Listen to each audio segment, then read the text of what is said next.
ஆண்டவரே நன்றியோடு துதிக்கிறோப்பா. கர்த்தாவே ஸ்தோத்திரம். இந்த நல்ல புதிய மாதத்துக்காக நாங்கள் உங்களுக்கு நன்றி செலுத்துகிறோம். எங்களோடு கூட பேசுங்க. நீர் பேசும் தெய்வம்ப்பா. ஆராதிக்கின்றோம், வணங்குகின்றோம், நமஸ்கரிக்கின்றோம், உமக்கு ஸ்தோத்திரங்களை ஏறெடுக்கிறோம். கர்த்தர் நல்லவர்ப்பா. இந்த வார்த்தை கேட்கிற தம்முடைய பிள்ளைகள் ஒவ்வொருவரையும் இந்த நாளிலே ஆசீர்வதியும். ஒருவேளை கலக்கத்தோடு, பயத்தோடு, திகிலோடு கேட்கிறார்களோ, ஆண்டவரே நீர் அவர்களை பலப்படுத்தும். பயத்தை நீக்கி போடுங்கப்பா. ஆசீர்வதிங்கப்பா. கண்மணியை போல காத்துக்கொள்ளுங்கப்பா.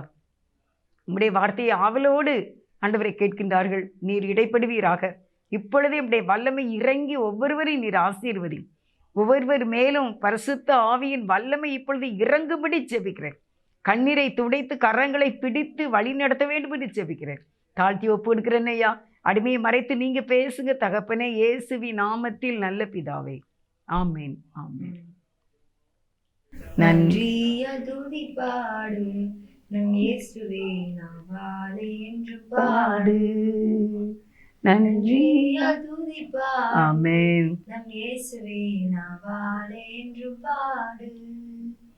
வல்லவர் நல்லவர் போதுமானவர், வார்த்தையில் உண்மையுள்ளவர்.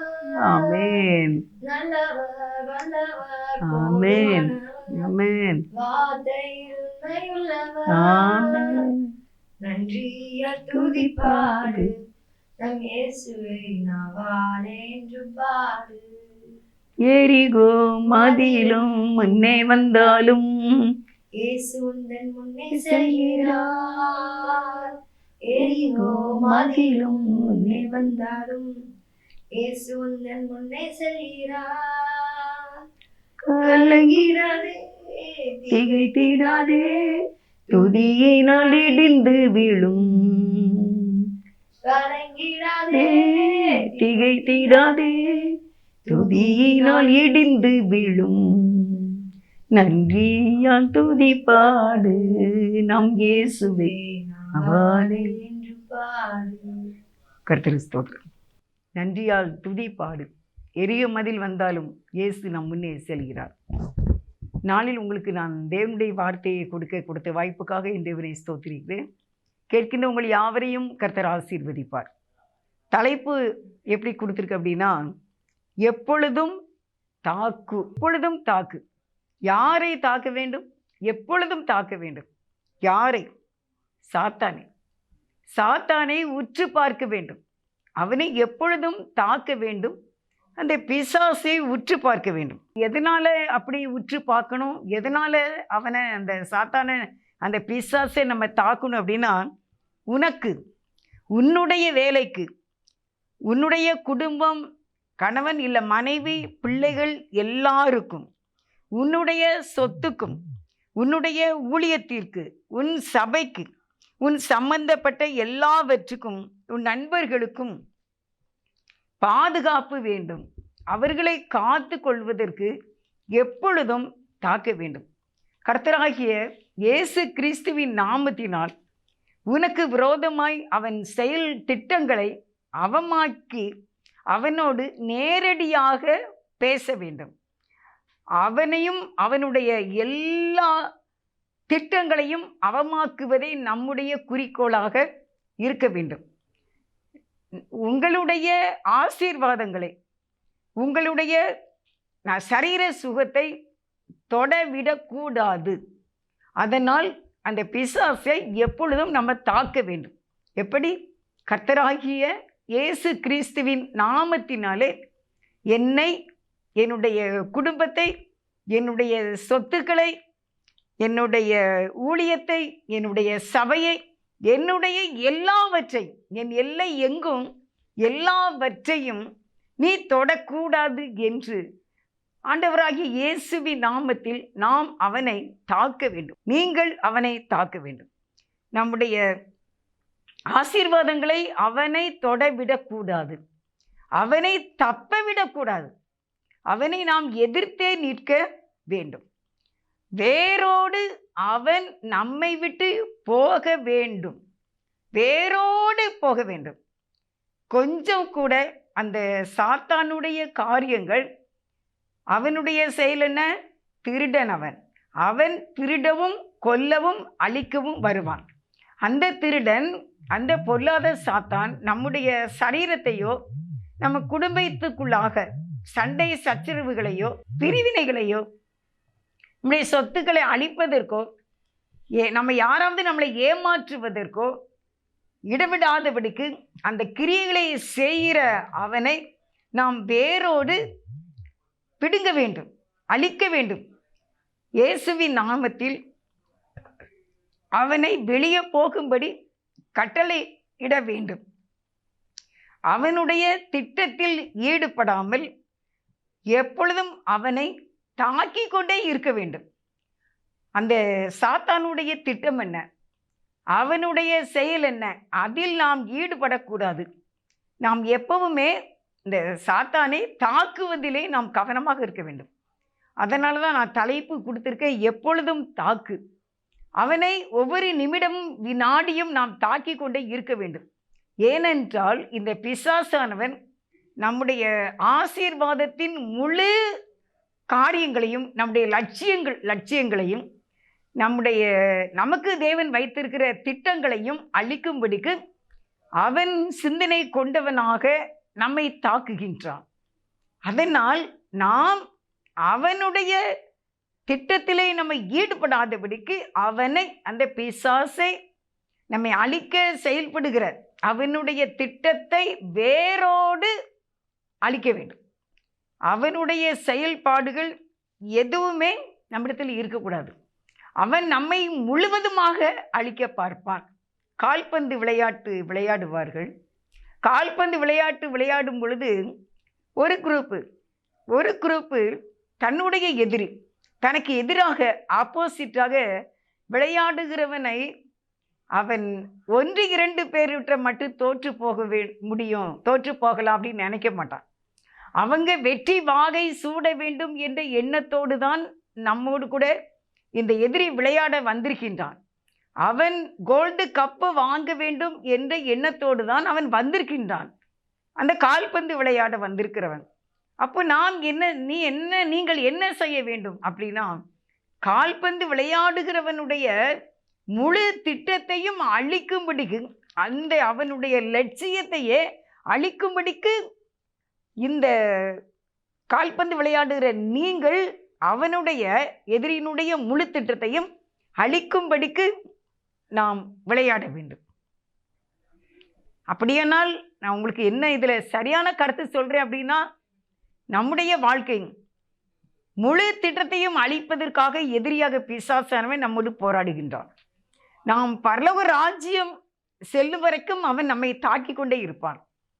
அவனுடைய லட்சியம் என்ன அப்படின்னா, நாம் பரலோகத்துக்கு போய்விடக்கூடாது, இந்த பூமியிலேயும் சமாதானமாக இருக்கக்கூடாது, நாம் நிம்மதியற்றவர்களாக வாழ வேண்டும், கலகம் உண்டு பண்ணுகிறவர்களாக நாம் வாழ வேண்டும், எரிச்சல் உள்ளவர்களாக நம்ம வாழ வேண்டும் என்பதுதான் இந்த சாத்தான் பிசாசினுடைய முழு லட்சியமாக இருக்கின்றது. அதனால் வாழ்ந்திருக்க வேண்டிய நம்ம, சிலுவையிலே நமக்காக தன்னுடைய உயிரையே பலியாக கொடுத்த, தன்னையே நமக்காக ஒப்பு கொடுத்த, இரத்தம் சிந்தின அந்த இயேசுவானவர் நம்மை குறித்து வைத்திருக்கிற திட்டத்தை அவன் அழிக்க விடாதபடிக்கு நாம் இந்த பூமியில் மன நிறைந்த ஒரு வாழ்க்கை வாழவும், ஆசீர்வாதமாய் இருக்கவும், நோயற்ற ஒரு வாழ்க்கையில் இருக்கவும், சமாதானமாக இருக்கவும், தீர்க்காயுசோடு இருக்கவும் நாம் இந்த எதிரியாகிய பிசாசானவனை தாக்க வேண்டும். 2 பக்கம் விளையாடுகிறவர்களுடைய காரியம் என்ன? 1-2 பேர் கபடி விளையாடுறாங்க, 1-2 பேர் தோற்று போக வேண்டும் என்பது அவர்களுடைய நோக்கம் அல்ல. முழு குழுவையுமே அழிக்க வேண்டும் என்பதுதான் விளையாடுகின்றவர்கள் எடுக்கின்ற லக்கு. இந்த லக்கு என்ன அப்படின்னா, டோட்டலாக கிரிக்கெட் விளையாடுறாங்க, 11 பேர் விளையாடுறாங்க. கிரிக்கெட்டில் 11 பேரையுமே கம்ப்ளீட்டாக அழித்து தான் வெற்றி பெற வேண்டும் என்பதுதான் இன்னொரு குரூப்போட லட்சியம். அதே போல் அருமையானவர்களே, இந்த நாளில் நம்முடைய குடும்பம் முழுவதையும் நம்முடைய லட்சியங்களை, நம்முடைய திட்டங்களை அவன் அழிக்க வேண்டும் என்று இருக்கின்றான் சாத்தான். இதை நாம் அறிந்து கொள்ள வேண்டும். அவனை எப்பொழுதுமே நம்ம தாக்க வேண்டும். 1967 இஸ்ரவேல் ஒரு பெரிய வெற்றியை கண்டது. எப்படின்னா, எகிப்தியருடைய தாக்குதல் இஸ்ரவேலின் மேல் இறங்கும் போதே குறைந்த அளவுள்ள போர் கருவிகளை வைத்து எகிப்தியரை தாக்கி அழித்து விட்டார்கள். அதனால தாக்கி வெற்றி பெற்றது இஸ்ரவேல். குறைந்த எரிபொருள் தான் இருந்துச்சு இஸ்ரவேல்கிட்ட. ஆனால் எகிப்தியர்கிட்ட அப்படி இல்லை. அவங்க அதிகமான போர் கருவிகளோடு இஸ்ரவேல் மேல் இறங்கும் போதே இவர்கள் உடனே தாக்கி தனி வெற்றியை கண்டார்கள். கொஞ்ச அளவு உள்ள கருவிகளை கொண்டு இஸ்ரவேல் எகிப்து தாக்குக்கு முன் இஸ்ரவேல் தாக்காவிட்டால் இஸ்ரவேலுக்கு இழப்பு பெரிதாய் இருந்திருக்கும் என்று எழுதியிருக்கிறார்கள். அதனால என்ன செய்தாங்க, எதிரி வந்து நம்மை தாக்கும் முன்னே நாம் அவனை தாக்கி அழித்து விட வேண்டும். நம்முடைய சரீரத்தை பாதுகாக்க வேண்டும். அதை அந்த பிசாசு தொடாதபடிக்கு நாம் ஆயத்தமான ஜெபங்களை ஏறெடுக்க வேண்டும். நாம் எப்பொழுதும் சாத்தானை தாக்குவதிலே உற்று பார்க்க வேண்டும். ஒவ்வொரு காரியத்திலையும் எதனால இந்த சமாதான குலைச்சல், எதனால இந்த ப்ராப்ளம், எதனால இந்த பலவீனம் என்பதை நாம் உற்று நீங்கள் பார்த்தீங்கன்னா கண்டிப்பாக நீங்கள் ஜெயம் எடுத்துருவீங்க. உற்று பார்ப்பதிலே கவனக்குறைவாக இருந்தால் டோட்டலாக நம்முடைய லைஃப்பில் தோல்வி என்ன செய்யும், வரும். கொஞ்சம் பகுதியாக பிசாசானவன் பிடிக்க பார்ப்பான். உலகத்தை கொண்டு வருவான், நமக்குள்ளே உலகத்தை கொண்டு வருவான். பிசாசு மாம்ச இச்சைகளை கொண்டு வருவான். உலக பிரகாரமான மற்றவங்களுடைய பழக்க வழக்கங்களை கொண்டு வருவான். இந்த உலகத்தில் உள்ள மற்ற காரியங்களின் ஆசைகளை நமக்குள்ளே கொண்டு வருவான். இந்த பிசாசு நம்ம கவலையிலே ஆழ்த்த வேண்டும் என்று அவன் கவலைகளை மூடையாக கொண்டு வருவான். அப்படியானால் நாம் இயேசுவின் நாமத்தினால் அவைகளை எல்லாம் தாக்கி அவன் நம்முடைய குடும்பத்தை என்று பண்ணும் பொழுதே அவன் வரும்போதே நுழைவாயிலேயே இந்த பிசாசை தாக்க வேண்டும் என்று உங்களுக்கு நான் சொல்லிக் கொண்டு இருக்கின்றேன். அருமையானவர்களே, அவன் சாத்தானுடைய குணம் என்னன்னா, எப்பொழுதும் அவன் திருடவும் அழிக்கவும் கொல்லவுமே தான் வருவான். அவனுக்கு இரக்கம் காட்டக்கூடாது. பாவத்துக்கு எப்படி இரக்கம் காட்டக்கூடாதோ அதே போல இந்த சாத்தானுக்கும் இரக்கம் காட்டக்கூடாது. நாங்கள் ஆண்டவரை ஏற்றுக்கொண்ட ஆரம்ப நாட்களில் எங்களுக்கு சொல்லிக் கொடுத்த பெரிய ஊழியக்காரங்களாம் அதை தான் சொன்னாங்க. பாவத்துக்கு இரக்கம் காட்டாத, நீ உலக பிரகாரமான இச்சையான காரியங்களுக்கும் பொருள் ஆசைகளுக்கும் பெருமையான எண்ணங்களுக்கும் நீ உன்னை விற்று போடாதே. பண ஆசைக்கு உன்னை விற்று போடாதே. பணம் என்ன அப்படின்னு ஒரு தங்கச்சி எனக்கு சொல்லி கொடுத்தா. பணம் நல்ல வேலைக்காரன், ஆனால் பொல்லாத முதலாளியாம். பணம் பொல்லாத முதலாளியாம், ஆனால் நல்ல வேலைக்காரன். நம்ம பணத்தை வச்சு என்னன்னாலும் அவனை வேலை வாங்கலாம். நம்ம 5000 ரூபாய்க்கு ஒரு ட்ரெஸ் எடுக்கும், பணத்தை கொடுக்கும், அதான் அந்த வேலைக்காரன். அவன் அந்த பணத்தை அவங்க வாங்கின உடனே நமக்கு 5000 ரூபாய் பொருள் நம்மகிட்ட தந்துடுதாங்க, நல்ல வேலைக்காரன். ஆனால் நம்மையே அழிக்கும்படியான ஆசைகளையும் பலவிதமாக அந்த பணங்களை வீணான வழியிலே செலவைக்கக்கூடிய பொல்லாத முதலாளியாகவும் பணம் இருக்கும். பணம் ஆசை எல்லா தீமைக்கும் வேறாக இருக்கின்றது. அருமையானவர்களே, அதனால் இன்றைக்கி நாம் சாத்தானை எப்பொழுதும் தாக்க வேண்டும். பிள்ளைகளை தொட்டுவிடக்கூடாது, வலியை தாக்க வேண்டும். சில பேர் சும்மா சண்டைக்கு வருவாங்க. எதுக்கு? இவங்க இந்த இடத்த காலி பண்ணட்டும். சும்மா குப்பையை கொண்டு கொட்டுவாங்க. எதுக்கு? இவங்க இந்த இடத்த விட்டு காலி பண்ணட்டும். வலிய தாக்குதல். அப்படி போல நம்ம அப்படி செய்யக்கூடாது. உலக பிரகாரமாக அது வலிய தாக்குதலுக்கு உங்களுக்கு அடையாளம் அர்த்தம் சொல்கிறேன். சாத்தானு என்ன செய்வான் அப்படின்னா, இதே மாதிரி தான் அவன் வலியை தாக்க வருவான். அதனால் நாம் எப்பொழுதும் ஜாக்கிரதையாக இருந்து தேவன் நமக்கு வைத்திருக்கிற திட்டங்களை அவன் அழிக்க நினைக்கின்ற அந்த நோக்கத்தை அவனுடைய சிந்தனையில இருந்து நாம் அழிக்க வேண்டும். அதுதான் தாக்குதல். எப்பொழுதும் தாக்கு. என் குடும்பத்துக்கு நீ உரிமையாளன் கிடையாது, எனக்கு நீ உரிமையாளன் கிடையாது. என்னை உண்டாக்கினவர் ஒருவர், என்னை கிரயத்துக்கு வாங்கினவர் தேவன். என்னுடைய பிள்ளைகள் என் குடும்பத்தை, படிப்பையோ வேலையோ சரீரத்தையோ தாக்குவதற்கு உனக்கு அதிகாரம் இல்லை என்று சொல்லி இந்த பிசாசாகிய எதிரியை நாம் தாக்க வேண்டும், வலிய தாக்க வேண்டும். சும்மா சும்மா அவனை இயேசுவின் நாமத்தினாலே வீட்டை விட்டு வெளியே போய் என்று விரட்ட வேண்டும். அப்பொழுது நாம் பாதுகாக்கப்படுவோம். எதிரியை இரக்கமில்லாமல் அவனை எதிர்த்து அடி என்று இன்றைக்கு நான் உங்களுக்கு சொல்கிறேன். இந்த சாத்தானே நமக்கு விரோதமான பல எண்ணங்கள் நமக்குள்ளே வருகின்றது. மனதிலே தீய எண்ணங்கள் நமக்கு வருகின்றது, பெருமையான எண்ணங்கள் நமக்குள்ளே வருகின்றது. இந்த சாத்தானை தேவனுடைய வசனத்தினாலே நாம் என்ன செய்யணும்? எதிர்த்து அடிக்க வேண்டும். வசனம் சொல்கிறேன், எபேசியர் 6:11 நம்ம வாசி 11வது அதிகாரத்தில், நீங்கள் பிசாசின் தந்திரங்களோடு எதிர்த்து நிற்க திராணி உள்ளவர்களா இருக்கும்படி தேவனுடைய சர்வாதி தரித்து கொள்ளுங்கள். ஏனெனில் மாம்சத்தோடும் இரத்தத்தோடும் அல்ல, துரைத்தனங்களோடும் அதிகாரங்களோடும் இப்பிரபஞ்சத்தின் அதிகார லோகாதிபதிகளோடும் வான மண்டங்களில் உள்ள பொல்லாத ஆவிகளின் சேனைகளோடும் நமக்கு போராட்டம் உண்டு என்பதை நம்ம மறந்து விடக்கூடாது. நமக்கு ஒரு எதிரி எப்பொழுதும் அவன் செயல்பட்டு கொண்டு இருக்கின்றான் என்பதை மறந்து போய்விடக்கூடாது. குடும்பத்தில் உள்ளவர்களையே குறை சொல்லி நாம் அதிலே நம்ம அமிழ்ந்து போய்விடக்கூடாது.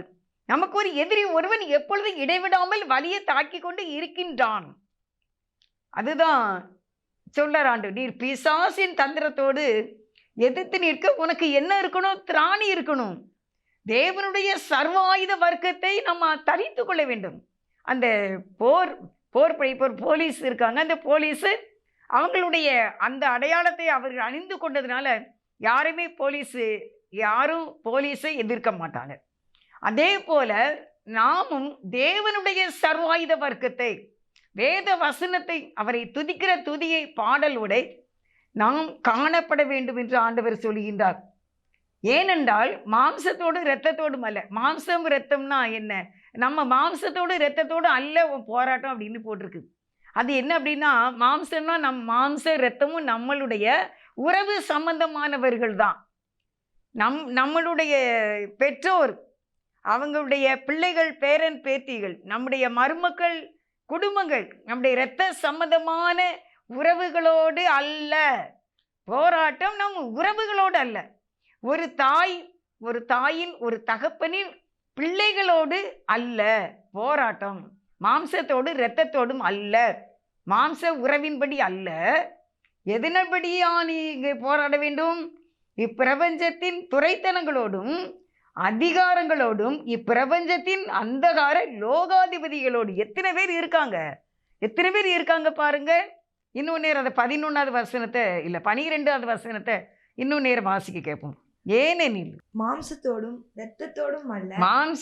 இரத்தத்தோடும் அல்ல, துரைத்தனங்களோடும் அதிகாரங்களோடும் இப்பிரபஞ்சத்தின் அந்தகார லோகாதிபதிகளோடும் வானமண்டங்களில் உள்ள பொல்லாத ஆவிகளின் சேனைகளோடும் நமக்கு போராட்டம் உண்டு. பாத்தீங்களா?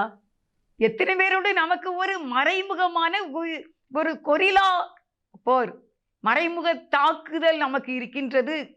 இதை நீங்கள் மறந்து போறதுனால தான் நம்ம குடும்பத்துக்குள்ள நம்ம மனஸ்தாபங்கள் வருகிறது. இதை மறைந்திருந்து ஒருத்த வேலை செய்யறோம். அதான் கொரில்லா போர், மறைமுக தாக்குதல். யார் எங்கிருந்து இந்த ஏவுகணையை வீசுகிறார்கள் என்பது அந்த படையில் உள்ள போர் வீரர்களுக்கு தெரியாது. அது ஒரு செடிக்குள்ள இருக்கலாம், அவன் ஒரு குகைக்குள்ளாக இருந்து எதிரியை தாக்கலாம். ஆகாய மண்டலத்தில் பறந்து கொண்டு இருக்கின்ற அந்த விமானத்தை இவன் ஒரு குகைக்குள்ளே ஒரு மலைக்கு பின்னால இருந்து அந்த போர் விமானத்தை தாக்குவான். ஆனால் இவன் எங்க இருக்கான்னு தெரியாது. மறைமுக தாக்குதல். அதே போலதான் இந்த 4 வகையான சாத்தான் நமக்கு விரோதமாக இருக்கின்றான். அருமையானவர்களே, நீங்கள் மாம்சத்தோடு இரத்தத்தோடுமே போராடி கொண்டு இருக்கின்றீர்கள். இது அவனுடைய ஏவுதல் தான். இந்த சாத்தான் நமக்கு வைத்திருக்கிற செய்வனை அவன் தான் வச்சிருக்கிறான். இந்த பிலி சூனியம் அவன் தான் வச்சிருக்கான் இந்த மாந்திரீகம், அவன் தான் வச்சிருக்கான் உங்களுக்கு செய்வன சீட்டு. அதை அழிக்கணும். அதை அழிக்காம மனிதர்களோட வைராக்கியமும் சண்டையும் கோபமாக நிம்மதியற்றவர்களாக கவலை நிறைந்தவர்களாக இருக்கின்றீர்கள். இவனை வலிய தாக்க வேண்டும். இந்த வான மண்டலத்தில் உள்ள பொல்லாத ஆவின் சேனை படைகள், ஒரு பெரிய படையே இருக்குங்க. நமக்கு அதிகாரம் இருக்கு. பிசாசானவனுடைய அதிகாரம் இருக்கு. இந்த உலகம் அவன் கையில தானே இருக்குது, தெரியுமா உங்களுக்கு? இந்த உலகத்தை வச்சு அவன் நம்மளை ஆட்டி படைக்கிறான். எத்தனை பேர் விபச்சாரம் பண்ணுறாங்க, எத்தனை பேர் குடிக்கிறாங்க, சிகரெட்டு ஊதுறாங்க, சின்ன பிள்ளைகள்லாம் பீடி ஊதுறாங்க. அன்றைக்கி எங்கள் வீட்டில் ஒரு வேலை நடந்துச்சு. அப்போ அந்த வேலை நடந்துகிட்டு இருக்கும்போது எல்லோரும் டீலாம் கொண்டு கொடுத்தாங்க, காப்பி டீலாம் கொண்டு கொடுத்தாங்க. அப்போ அவங்க அதெல்லாம் இஷ்டப்படலை. எதுக்கு இந்த மாதிரி வேலை செய்கிறவங்க தான் காப்பி டீனா நல்லா வாங்கி குடிப்பாங்களேன்னு நானும் நினச்சிக்கிட்டு இருந்தேன். கொஞ்சம் பொறுத்து அவங்க பாக்கெட்டில் இருந்து ஒரு சின்ன இது எடுத்தாங்க, அது ஒரு பாக்கெட் தான். அதை கிழிச்சு கட் பண்ணி அதை கையில் தட்டி எடுத்து அப்படியே இந்த உதட எடுத்துகிட்டு அந்த பல்லுக்குள்ளே அதை வச்சாங்க 2 பேர். அப்போ நான் அதை பார்த்துட்டேன். நான் அதில் நின்றுக்கிட்டு இருந்தேன், வேலை நடந்துக்கிட்டு இருந்துச்சு. அப்போ நான் சொன்னேன், தம்பி இது இப்படி செய்யக்கூடாது, இது உடம்புக்கு நல்லது இல்லையாம, இதான பொல்லாத வியாதி வர்றதுக்கு காரணமா, ஐயோ நீங்கள் இதை வைக்காதீங்க 2 பேரும் அப்படின்னு நான் சொன்னேன். அவங்க 2 பேருமே எதுவுமே பேசலை பார்த்துக்கோங்க. 2 பேரும் அவங்க பாட்டுக்கு அந்த உதட்டுக்கு கீழே அதை வச்சிருக்காங்க. இது அப்படியே அந்த ஊனை இதில் தான் கேன்சருங்கிற வியாதி வரும் அப்படின்னு சொல்கிறாங்க. இது சாத்தான் ஒரு மனிதனை அழிக்கின்றான். அவனுடைய கிரியை, இது பிசாசானவன் கிரியை. அவன் அதிகாரமாக இருக்கானாமா, அவன் துறைத்தனங்களோடு இருக்கானாமா, அந்தகார லோகாதிபதியாக இருக்கானாமா. வான மண்டலத்தில் உள்ள பொல்லாத ஆவிதான் இந்த குடும்பங்களிலே சண்டைகளையும் யுத்தங்களையும் சமாதான குலைச்சல்களையும் பொருளாசையையும் பலவிதமான கோல் சொல்லிக் கொடுக்கிறதையும் தீய காரியங்களுக்கு கூட்டணி அமைப்பதிலும் இவன் மறைமுக தாக்குதலாக செயல்படுகின்றான். அவனை எதிர்த்து அடிக்க வேண்டும். அடுத்த வசனம் எபேசியர் 6வது அதிகாரம் 13வது வசனம். ஆகையால் தீங்கு நாளிலே அவைகளை நீங்கள் எதிர்க்கவும் சகலத்தையும் செய்து முடித்தவர்களாய் நிற்கவும் திராணி உள்ளவர்களுக்கும்படி தேவனுடைய சர்வாயுத வர்க்கத்தையும் எடுத்துக்கொள்ளுங்கள். இதுக்கு ஆண்டவர் நமக்கு ஒரு கருவிகள் கொடுக்கின்றார். துப்பாக்கி வச்சிருக்காங்க, என்னெல்லாமோ நம்ம எதிரி தாக்குறதற்கு உண்டு. இதில் ஆண்டவர் சொல்றார், நீ தீங்கு நாள் சத்துருவானவருடைய போராட்டத்தை நீ அறிந்து கொள்ளும்போது நீங்க செய்யணும், நீங்கள் அதை எதிர்க்க வேண்டும். நீங்க ஃபர்ஸ்ட் அதை எதிர்க்க வேண்டும். இந்த குடும்பத்தில் என் தொழிலில் இந்த நஷ்டத்தை உண்டு பண்ணுகிறவன் இவன் இந்த பிசாசு, இந்த ஆதாம் ஏவாளை ஏமாற்றின இந்த வலு சர்ப்பம், இவனை நான் எதிர்ப்பேன். எனக்கு சக்தி இருக்கு, வேத வசனம் இருக்கு, பரிசுத்த ஆவியானவர் எனக்கு இருக்கார், கண்டிப்பா நான் அவனை எதிர்ப்பேன் என்று எதிர்க்கவும் சகலத்தையும் செய்து முடித்தவர்களாய் நிற்கும்படிக்கு திராணி உள்ளவர்கள் ஆகும்படிக்கு தேவனுடைய சர்வாயுத வர்க்கம், தேவனுடைய வசனம் தான். தேவனுடைய வசனத்தை எடுத்துக்கொள்ளுங்க. பாவ மன்னிப்பை அறிக்கை செய்து விடுங்கள்.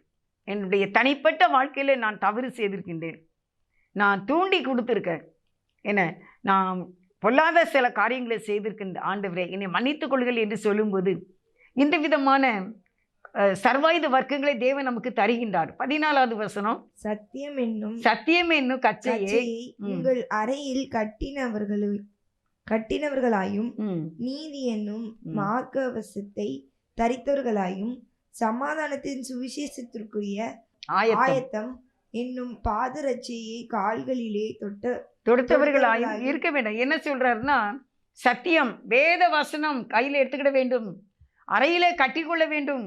நீதி என்னும் மார்க்கம், நீதி உள்ளவர்களாக இருக்க வேண்டும். சமாதானம் சுவிசேஷனுடைய வார்த்தைகள் நம்முடைய எப்பவும் சுவிசேஷம் வாயிலே இருக்க வேண்டும். பொல்லாங்க நீரி அக்கினி அஸ்திரங்களை அவித்து போடத்தக்கதாய் எல்லாவற்றுக்கும் மேலாக விசுவாசத்திலே இருக்க வேண்டும். விசுவாசத்தின் கேடகத்தை பிடித்து கொண்டு நிற்க வேண்டும். தேவ வசனமாகிய ஆவியின் பட்டயத்தை எடுத்துக்கொள்ள வேண்டும். 18 எந்த சமயத்திலும் சகல விதமான வேண்டுதல் இருக்க வேண்டும், விண்ணப்பம் இருக்க வேண்டும். அதை ஆவியினாலே ஜெபம் பண்ணி அதன் பொருட்டு மிகுந்த மன உறுதியோடு சகல பரிசுத்தவான்களுக்காகவும் வேண்டுதலோடு விழித்து கொண்டு இருக்க வேண்டும். இந்த சர்வாயுத வர்க்கத்தை தரித்து கொள்ள வேண்டும். சுவிசேஷம் ஆயத்தம் என்ற பாதரட்சியை நாம் வைத்துக் கொள்ள வேண்டும். வாயிலே தேவனுடைய வார்த்தை இருக்க வேண்டும். அருமையானவர்களே, எப்பொழுதும் தாக்கு, எப்பொழுதும் தாக்கு. சாத்தானை அவன் நம்மை அழித்து கொண்டு இருக்கின்றான் என்பதை மறந்து விடுகின்றீர்கள். அவனை எதிர்க்க வேண்டும். குடும்பத்தை விட்டு வெளியே போய் என்று எதிர்க்க வேண்டும். இந்த பிசாசானவனுக்கு இரக்கம் காட்டக்கூடாது. அவனை அழிப்பதிலே அவனுடைய முழு திட்டத்தையும் அழிக்க வேண்டும். அவன் நம்முடைய முழு திட்டத்தையும் அழித்து அவன் நரகத்துக்கு கொண்டு போக வேண்டும் என்று அவன் திட்டம் போட்டு இருக்கின்றான். இந்த அவனுடைய திட்டம் முழுவதுமாக அழிக்க வேண்டும். நம்மை குறித்து அவனுடைய லட்சியம் எதுவோ அது கண்டிப்பாக அழிய வேண்டும், அழிய வேண்டும். அருமையானவர்களே, இன்றைக்கு கர்த்தர் நம்மோடு கூட பேசி இருக்கிறார். எப்பொழுதும் தாக்கு, எப்பொழுதும் தாக்கு. இந்த மறைமுகமான சாத்தானுடைய வான மண்டலத்தில் உள்ள பொல்லாத ஆவியின் சேனைகளை நாம் பரிசுத்த ஆவியானவர் இயேசுவின் இரத்தத்தோடும் நாம் அவனை எதிர்த்து தேவ சமூகத்திலே அமர்ந்து தெளிந்த புத்தியோடு இருந்து சாத்தானை அப்புறப்படுத்துங்க, அவனை வலிய துரத்துங்க, அவனை இயேசுவின் நாமத்தினால் அழித்து நிர்மலமாக்குங்க, பிரிவினையை கொண்டு வருகிற ஆவியை அழித்து போடுங்க, தேவ சமாதானத்தை காத்து கொள்ளுங்க. அப்பொழுது தேவன் நம்மை குறித்து வைத்திருக்கிற லட்சியம் நிறைவேறும். சாத்தான் நம்மை குறித்து, அவன் எதிரி, அவன் நம்மை குறித்து வைத்திருக்கிற திட்டம் அழிந்து போகும். எப்படி 2 பார்ட்டி விளையாடுவாங்க, கபடி விளையாடுவாங்க, கால்பந்து விளையாடுவாங்க, கிரிக்கெட் விளையாடுவாங்க. அவங்களுடைய லட்சியம்லாம் என்ன அப்படின்னா, இவன் அந்த கோப்பையை வாங்கக்கூடாது, அந்த பரிசு கோப்பையை இவன் வாங்கக்கூடாது என்பதிலே தான் இவர்கள் போராடுவார்கள். இவனை 2 பேரை விரட்டினா போதும், 11 பேர் விளையாடுறாங்க, 4 பேரை எடுத்தா போதும் நான் நினைக்க மாட்டாங்க. முழுவதுமாக வெற்றி பெற்று அந்த பரிசு கோப்பையை நான் தான் பெற வேண்டும் என்று தான் போராடுவார்கள். அப்படி போல இன்றைக்கு அருமையானவர்களே, நாம் எதிரியை முழுவதுமாக அழிக்க வேண்டும். நமக்கு விரோதமாய் செயல்படுகிற சாத்தானுடைய தந்திரங்கள் நமக்கு தெரியாதவைகள் அல்ல என்று சொல்லப்பட்டிருக்கிறது. அதனால சாத்தானை எதிர்த்து ஜெயிக்க வேண்டும், அவனை எப்பொழுதும் தாக்க வேண்டும். அதுக்கு நம்ம எப்படி இருக்கணும் அப்படின்னா, ஜெபத்தில் இருக்கணும், வேண்டுதலில் இருக்கணும், விசுவாசத்தில் இருக்கணும், வேத வசனத்தில் இருக்கணும். அப்பொழுது அவன் ஓடி போவான், உங்களை விட்டு ஓடி போவான். அவருக்கு எதிர்த்து நில்லுங்கள், அப்பொழுது அவன் உங்களை விட்டு ஓடி போவான், ஓடி போவான். நேசர் மேல் சாய்ந்து கொள்ள வேண்டும், இயேசுவின் மேல் சாய்ந்து கொள்ள வேண்டும், அவரை அண்டிக் கொள்ள வேண்டும். கண்டிப்பாக உங்களுக்கு உதவி செய்வார். இந்த நாளிலே உடைய குடும்பத்தில் இருக்கிற எல்லா பிரச்சனைக்கு காரணம் இந்த சாத்தானாவும் இருக்கலாம் இல்லை, இந்த பொல்லாத ஆவியின் சேனையாகவும் இருக்கலாம் இல்லை. அவனை நாம் எதிர்க்க வேண்டும். அருமையானவர்களே, ஏசப்பா கூட சேர்ந்து நின்றுக்கோங்க. ஆண்டவரை எனக்கு உதவி செய்ய என்று கேளுங்க, தேவன் கண்டிப்பாக உங்களுக்கு உதவி செய்வார். ஜெபம் செய்வோம். ஆண்டவரே, உமக்கு நன்றிப்பா. எங்களுக்கு விரோதமாக செயல்படுகிற இந்த சாத்தானுடைய வல்லமையை எதிர்க்க எங்களுக்கு உதவி செய்திடுறோம். இந்த மறைமுக தாக்குதலை அழிக்கும்படிக்கு எங்களுக்கு கிருபை தாரும். நாங்கள் வலிய இந்த சாத்தானை எதிர்க்க வேண்டும், சர்வாயுத வர்க்கத்தை எடுத்துக்கொள்ள வேண்டும். வான மண்டலத்தில் உள்ள பொல்லாத ஆவிய சிந்தனையிலோ இருதயத்திலேயோ குடும்பத்துக்குள்ளேயோ நுழைய விடாதபடிக்கு அவனை வலிய தாக்கி அடித்து நொறுக்கும்படிக்கு எங்களுக்கு தெளிந்த புத்தியையும் உறுதியான மனதையும் விசுவாசத்தையும் தந்தருளும். அந்த வெளிப்பாடுகளை எங்களுக்கு தார், எங்களுக்கு தந்து கிருபையாக டோட்டலாக எங்கள் குடும்பங்கள், எங்கள் சொத்து சுகங்கள், நீர் எங்களுக்கு தந்திருக்கிற எல்லா ஆசீர்வாதங்களையும் நீர் கிருபையாக எங்களுக்கு பாதுகாத்து தந்திருள வேண்டும் என்று, நாங்கள் பாவம் செய்யாதபடி எங்களை காத்துக்கொள்ள வேண்டும் என்று, சாத்தானை அழிக்க நாங்கள் தீர்மானம் எடுத்து வசனத்தை கொண்டு ஜெயிக்க கிருபை தர வேண்டும் என்று இயேசுவின் நாமத்தில் தாழ்மையோடு வேண்டிக் கொள்கின்றேன், ஜீவனுள்ள நல்ல பிதாவே. ஆமென். God bless you.